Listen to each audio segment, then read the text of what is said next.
Great. That was fantastic. You'd never know. You just walked in here and says, "Let's play these tunes," and you just figure it out and everything. But Mike, I'm going to pick on you a little bit here. I was asking you how you got into your music, and it's been a part of your life, but I was very interested to hear how you learned Jingle Bells and you met Leonard Bernstein in your life. Could you just give us a little bit about how you got into your music? Well, I started lessons when I was 3. The teacher lived 2 blocks away, and she'd come over every day and fool around with me for 3 or 4 or 5 minutes, whatever the attention span is of a 3-year-old. And we kind of built on that to the point where I was able to compete in the state of Ohio. I was from Cincinnati, in the National Federation of Music contests. And by the time I was 7, I was winning prizes. And this continued till I was about 11, when I realized it was getting to be harder to still win a prize. So I decided to not do that anymore.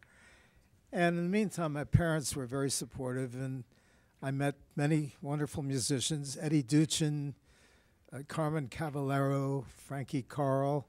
These were big names in the popular music world in my day. And then I started meeting band leaders. I met Duke Ellington, who taught me a few tricks. I met Leonard Bernstein at a party when I was 11. I ended up playing with Miles Davis one night when I was 23. And I played with Herbie Mann at Birdland one night. I sat in with Dizzy Gillespie one night at Wheatley in Lenox. And I've not only played with this kind of player, but I've played with local guys and had a wonderful time playing. And I've now been out there playing for 70 years. Wow. Fantastic. And one of these days I'm going to get it right. Okay. Okay. It reminds me of the story about the wonderful cellist Pablo Casals. Pablo Casals was like 95 years old, I think, and somebody said, "Pablo, you're 95 years old and you're the world's most famous cellist.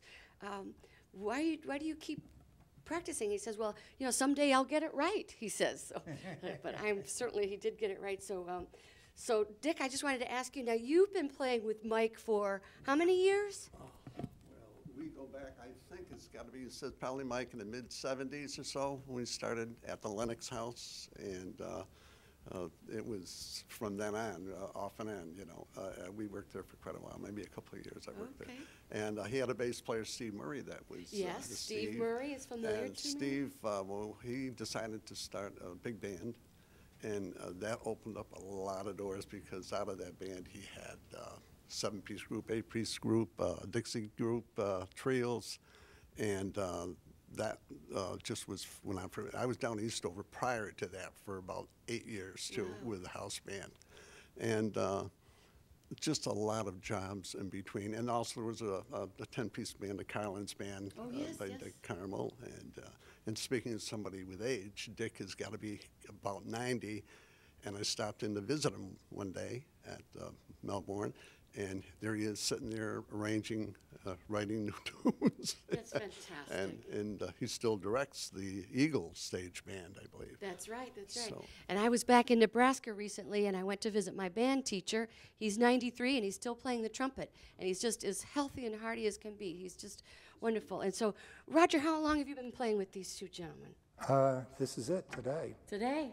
And for the 3 of us together, it was New Year's Eve gig. A little over a year ago, I first met Dick, and I got to play with Mike towards the end of last year at a celebration of the